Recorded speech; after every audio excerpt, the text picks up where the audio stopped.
Selamat datang kembali di channel Gus Saka Suprapto. Kali ini kita akan membahas tentang biografi dan karomah Kiai Haji Muhammad Kholil Al-Bangkalani.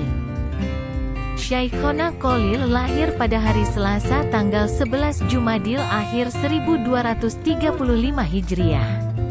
Syaikhona Kholil Bangkalan wafat dalam usia 106 tahun, pada 29 Ramadan 1343 Hijrah. Ayahnya, Kiai Haji Abdul Latif, mempunyai pertalian darah dengan Sunan Gunung Jati. Ayah Abdul Latif adalah Kiai Hamim, anak dari Kiai Abdul Karim. Kiai Abdul Karim adalah anak dari Kiai Muharram bin Kiai Asror Karomah bin Kiai Abdullah bin Sayyid Sulaiman. Sayyid Sulaiman adalah cucu Sunan Gunung Jati. Guru-guru Syaikhona Kholil Bangkalan diantaranya adalah sebagai berikut.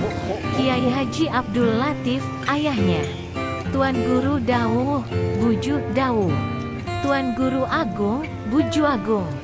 Kiai Soleh, Pesantren Bunga Gresik. Kiai Haji Asyik, Kiai Haji Arif, Pesantren Darussalam Pasuruan. Kiai Haji Nur Hasan di Pondok Pesantren Sidogiri Pasuruan. Kiai Haji Muhammad Nur di Pondok Pesantren Langitan Tuban.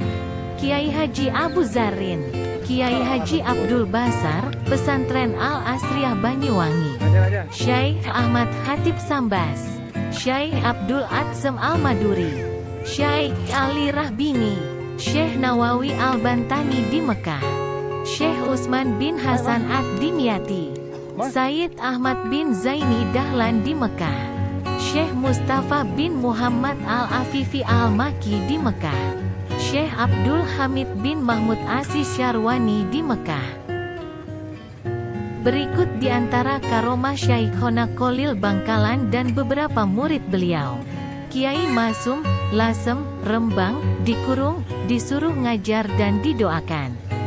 Dalam buku Manaqib Mbah Masum Lasem diceritakan bahwa suatu hari Syekh Kholil Bangkalan meminta santrinya untuk membuat kurungan ayam jago sebab akan datang jagoan dari tanah Jawa ke Bangkalan.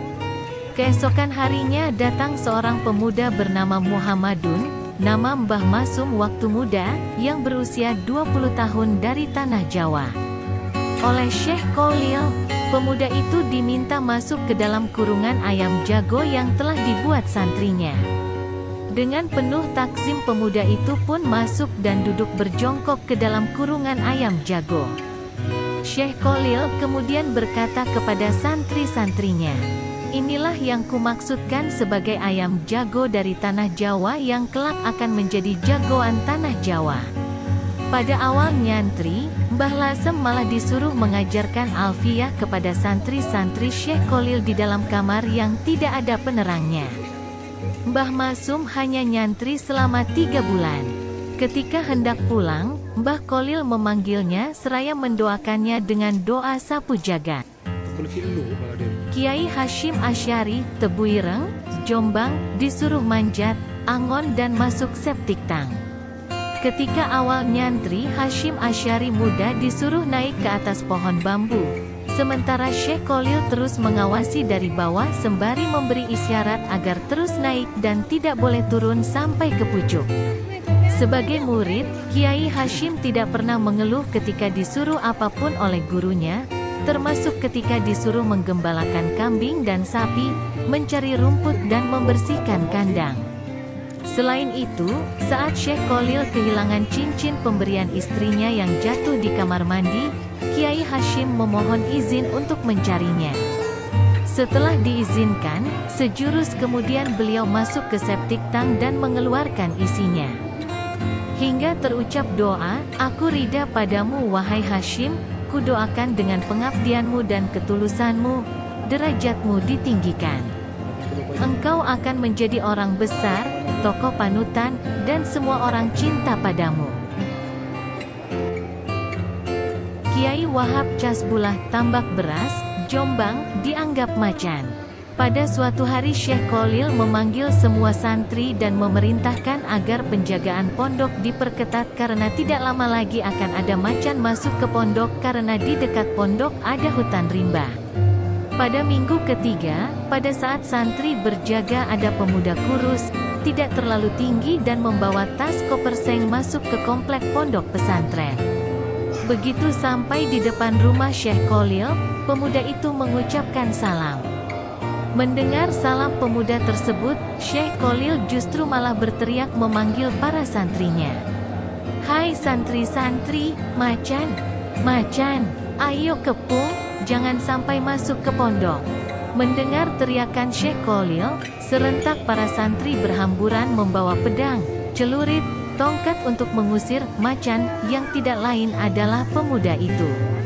Perlakuan seperti ini terjadi berkali-kali ketika pemuda tersebut masuk ke pondok.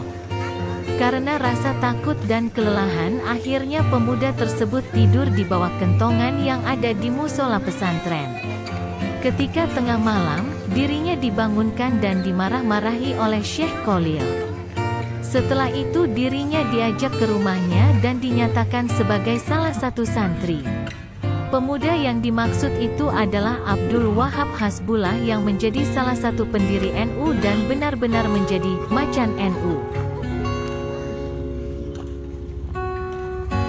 Kiai As'ad, Asem Bagus, Situbondo Uang Barakah. Ketika Kiai As'ad masih menjadi santri Syekh Khalil, ia pernah disuruh mengantarkan tongkat ke Kiai Hashim Asy'ari di Jombang. Di lain hari ia disuruh mengantarkan tasbih kepada Kiai Hashim juga. Syekh Khalil hanya memberikan bekal beberapa uang logam. Ketika Kiai As'ad naik bas atau kereta, bolak-balik kondektur tidak menagih tiket kepadanya. Demikian pula ketika akan menyeberangi Selat Madura, seseorang tiba-tiba mengajaknya naik ke kapal bersamanya secara cuma-cuma. Kiai As'ad yakin hal ini karena doa dan barakah dari sang guru melalui uang logam yang diberikan Syekh Khalil. Demikian tadi biografi dan beberapa karomah Syaihona Khalil Bangkalan. Dan masih banyak lagi karomah-karomah lainnya yang dimiliki Syaihona Khalil Bangkalan. Terima kasih, sampai bertemu di lain kesempatan lagi.